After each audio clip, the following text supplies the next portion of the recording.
今天我们要在深圳1700年历史的源头宝安，吃最能代表当地鱼龙历史的美食名片沙锦蚝的 N 种做法，你这个一定要试的。还有品尝当地风靡一时的台湾美食，还有代表深圳老味道的各种小吃，看看你们都吃过几样。来，我们第一家，从沙锦古墟的地铁站出来，都感觉回到了20年前。沙锦古墟，欢迎您。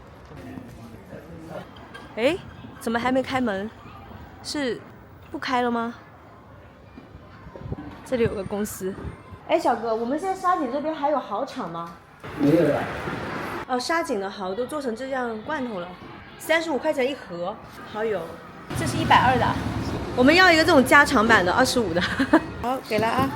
那这边的蚝从哪里来的？这老板那个老婆都现在台山那边有，自己有养殖基地啊。当年的深圳第一蚝乡啊，豪门饭店啊。你好，现在可以点菜了吗？可以啊。沙锦现在已经不养蚝了吧？没有地方养蚝了，没有海龙了养，它都盖起来盖房子了，去台上养。他们家的这个蚝的做法倒是非常多，说如果要吃，一定要吃这个金蚝，32块钱一只。这个金蚝的话是晒过的，一半干一半湿，晒个3、4天的那种太阳晒过的。然后这个是金银蒜石锅蚝、鲜蚝鸡煲108，黄金豆石锅蚝，真的好多哎，兔子，这一整本菜单全是蚝的做法，哇，太酷了吧！这个要2个，这个要2个，这个要2个，3个都要2个。对对，各要2个嘛。今天咱也是来了一趟豪门了，大家来了可以试试其他的，我们挑了比较经典的6种哈。这个金蚝是一定要吃的，半干还能这么大，说明它湿的时候应该更大哈。对。蘸白糖。我感觉好像是在吃一个浓缩的蚝油，外皮是带一点点干，里面呢也不像鲜蚝那种很嫩，就是软软的。我建议大家不要蘸糖，直接吃原味。它本来就带点甜的，非常的天然。来是个炒的哈，这个明显都小了很多。我咬了一口的金蚝，好吃的。它这种做法，秋葵也好吃，蚝也好吃。秋葵的香味，蚝的鲜味，芥末的辛辣味，又刺激又好吃。你这个一定要试一下。来金银包的哈，大小跟炒秋葵是差不多的。我跟你们讲，它没上来之前呢，就还有其他蚝清淡的蚝香，它一上来就全桌只剩它的香味。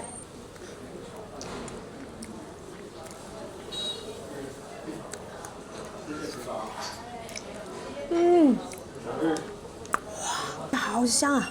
就会像蒜蓉烤生蚝的味道，但石锅焗出来呢会比较鲜，没有那种烧烤的那种炭焦感。我们现在吃了3个菜，每一种菜里面蚝的口味都不一样，这我也推荐。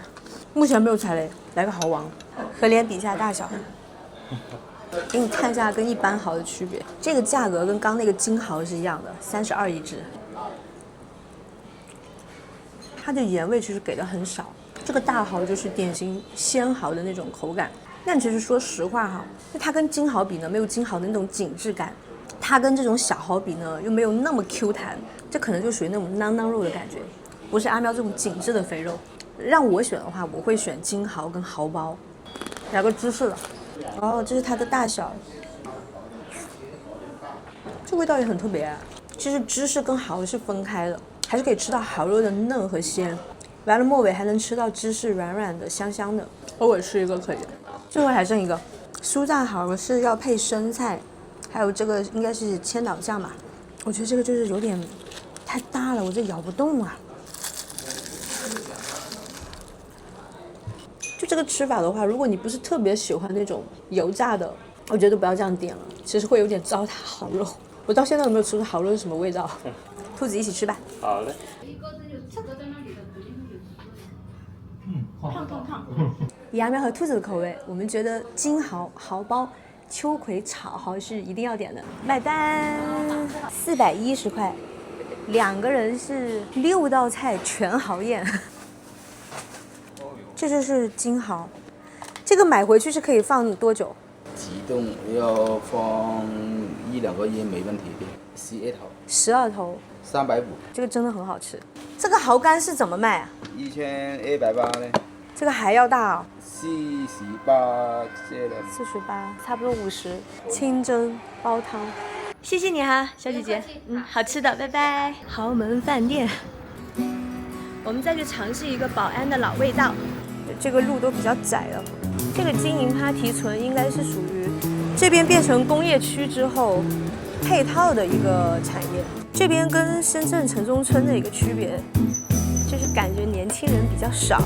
虽然现在深圳是一个比较现代化的城市，但可以看到这边的很多老房子，其实都是岁月的痕迹。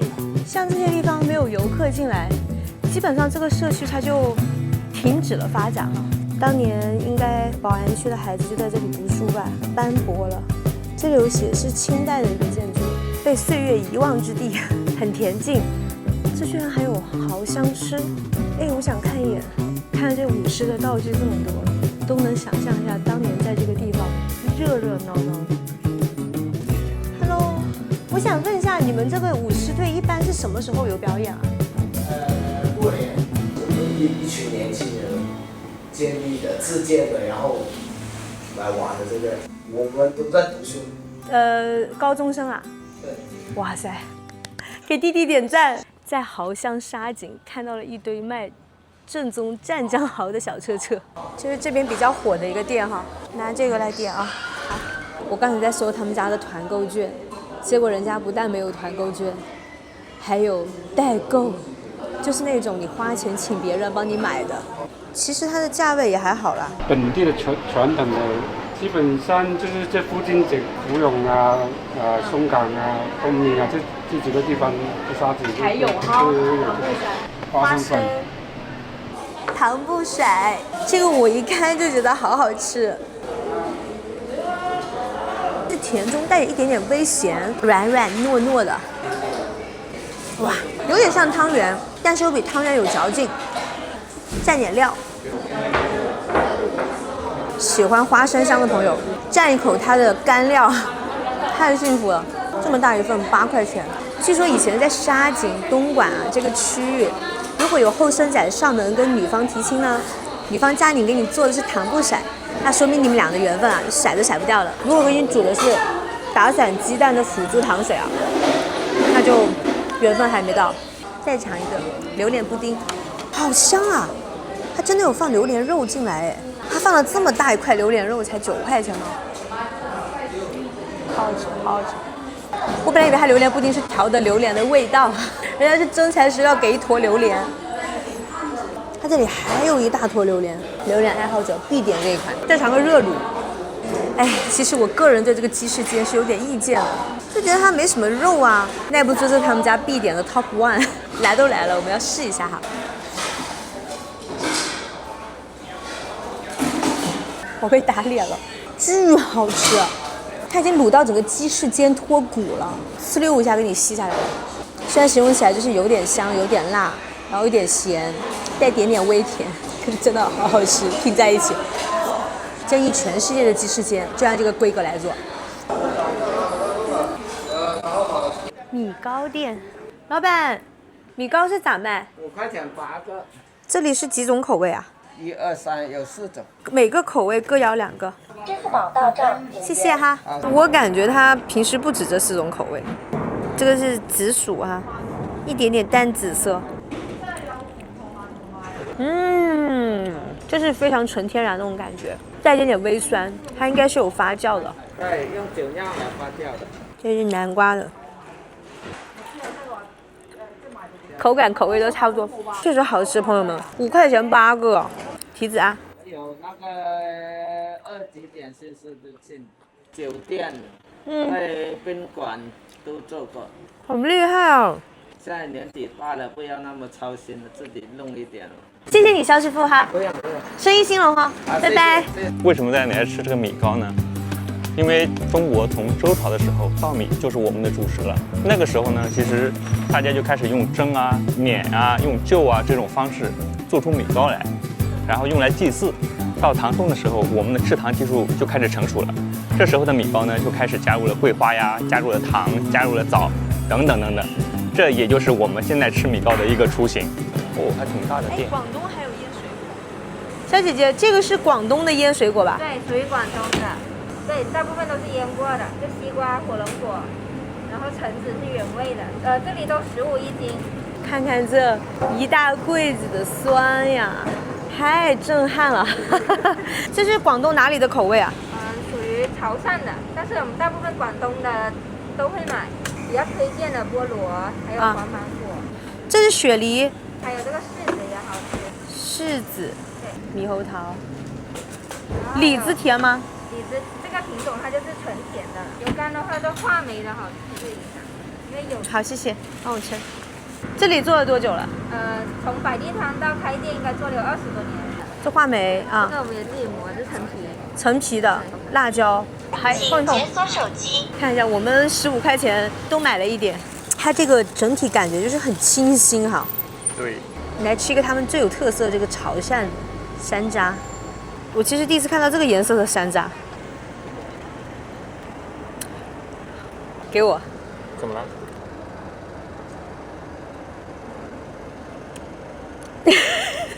很酸爽，就它会扭曲你的表情，但是确实是很开胃的。他说菠萝非常推荐，来，酸甜酸甜的，很开胃，很新鲜。这菠萝我没太感觉它腌过，就像我们正常买的那个盐水菠萝那种感觉。他说柿子也很推荐，我觉得可能是潮汕人他腌的很克制。这个你让我吃，感觉就像是新鲜的柿子，甜香。是柿子本来的味道。有一说一，他们家选的这个水果品质是挺好的，广东特色油柑，带点微辣，一点点微甜。油柑吃得出它腌过了，没有直接吃那么苦那么涩。油柑这个东西真的，你不是广东人可能还吃不惯。枣，一点点辣，一点点甘草味，好像更能激发青枣的甜。我发现它每个水果都很好吃哎。接下来我们换个吃法，加这种小料的基本上就是真的很广西。这是酸梅粉，来个加料的李子。你们那边有这种加辣椒、加酸梅粉、加陈皮粉的吃法吗？我们那边没有。我们很好奇，你们为什么要吃腌水果？新鲜水果吃起来不好吗？一个东西它好吃，但你给它创造更好吃的或者不同的吃法，我为什么要拒绝呢？就是让有一些有点苦、有点酸的水果更甜，让有些好吃的水果更好吃。强烈建议那些家乡没有腌水果的朋友，来到我们广东、广西的时候，一定要尝一下。谢谢哈，不客气，好好吃，拜拜。肥姐姐腌水果。路过了一条街，有很多的蚝店，看，这还有晒的蚝。不过嘞，他们每一家的上面都写着台山鲜蚝。看这边还有很多姐姐们在敲蚝。你们好呀，这都是台山蚝来的哈。对呀。看这边有好多的蚝，旁边就有饭店可以加工。在沙井这边还会把它做成蚝干、蚝油。这有小的蚝干，大点的蚝干。这个是沙井古区，哇，小狗狗，嘿嘿。看这个房子，能看出当年它其实很精致。深圳的历史源头最早可以追溯到东晋331年。当时这里是设立东关郡，郡治所在地呢就叫宝安，寓意得其宝而安。那是深圳在历史上第一次建制。不过后来到了唐朝，这个宝安县呢就比较命途多舛，经历了3撤2立。后来到了明朝呢，宝安县又改名为新安县，一直到1913年，因为新安县跟河南的新安县重名，然后又把它改回了最古老的名字宝安县。再后来呢，就到了1979年，中国在现在的蛇口区打响了改革开放第一炮，那宝安县呢就被更名为深圳市。因为宝安县是深圳市历史最悠久的地区，所以在这里我们可以看到很多历史的痕迹，比如这个龙津石塔，这就是800年的龙津石塔。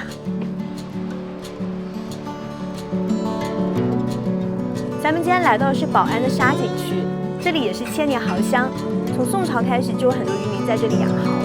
不过今天的沙井呢，已经没有人养蚝了。沙井蚝这块牌子呢，只能靠之前世代养蚝的一些老板异地养蚝，把它传承下来。这里没有蚝，但到处有蚝的痕迹。宝安除了沙井蚝这个美食名片啊，其实本身也是一个制造业大区。宝安的台湾饭店也蛮多的，我们来吃个台南担仔面吧。你好，拿这个点菜哈。哎，他跟我们上的是什么茶？好甜呐、好好喝。古早味的麦烧也是台湾的那边的。我跟她说好喝，然后妹妹说你自己如果有杯子，给我装一杯带走。我们频道有很多的台湾朋友啊，看看这是不是你们童年就开始吃的小吃啊？哦，本店坚持不使用味精，台湾运过来的啤酒，金门高粱酒。有没有台湾的朋友告诉阿喵那是什么东西？你们家是那个担仔面特别好，对不对？要一个这个台式臭豆腐啊，蚵仔煎哈。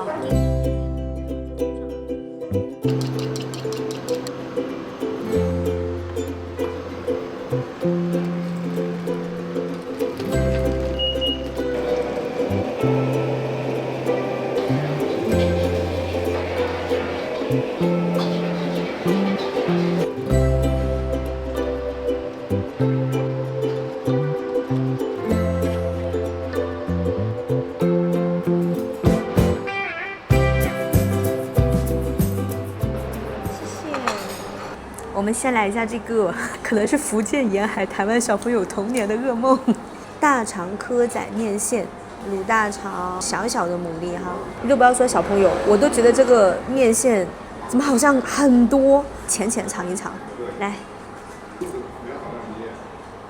看着很稠，吸溜的时候觉得非常滑嫩，哎，好吃好好吃。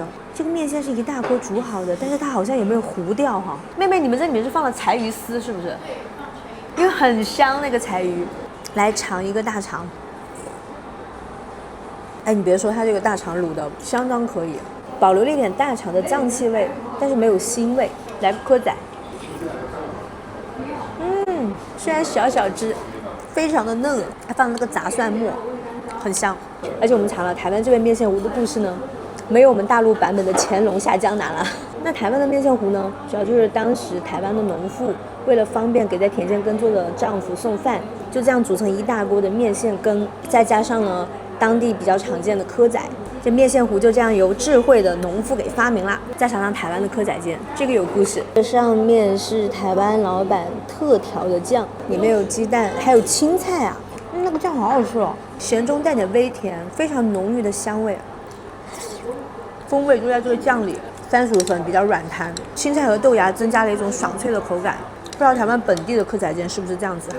这个我觉得还蛮好吃的。这台湾蚵仔煎的故事呢，说起来也很传奇。就据说是当年郑成功收复台湾的时候啊，那个荷军呢，把那个米啊、粮食啊全部都藏起来了。郑军为了果腹啊，就用台湾当地比较常见的蚵仔，搭配番薯粉煎成这样子的饼，就是咱们今天吃到的蚵仔煎。这怎么和土笋炖的故事一样啊？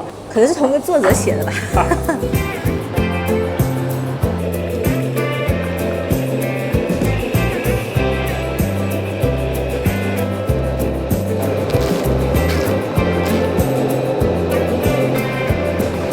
再来个臭豆腐，中间呢是已经挖了个洞的，塞进去。好，好软哦。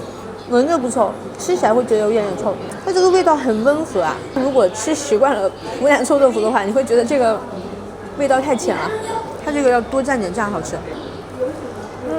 感觉它是属于越吃越臭的那种。据说这个台湾臭豆腐还是1949年的时候，蒋介石去台湾带过去的大陆军人把臭豆腐带到了台湾，慢慢改良了很多代，变成了今天它的样子。听说这个臭豆腐在台湾非常受欢迎，咱频道台湾的朋友，你们在台湾经常吃臭豆腐吗？百安这边怎么这么多台湾饭店啊？中国不是从1979年开始改革开放嘛？深圳当时有非常多的优惠政策，尤其是1990年到2000年之间，有很多的台商到宝安这边办厂，艾美特呀，还有像精英电脑。其实宝安区真的很大，咱们今天只是逛了沙井古区，还有好多地方朋友们来了可以去玩，比如说像凤凰古村，应该是600-700年的古村落，还有比较现代的地方呢，有欢乐港湾。台湾人都会写道地台湾味，这边会说地道台湾味。我来自于台湾的台中，就是说真的很好吃，真的很好吃，但是就是我们是非常非常的正宗。老板娘，你来这边多久了呀？我来快10年，对，但是我们店已经经营了，已经迈入第16年。哇，好棒好棒！这样3个菜吃得饱饱当当的，64，这个价格大家觉得怎么样？啊，拜拜啊！哎，生意兴隆哈！谢谢谢谢。台南担仔面。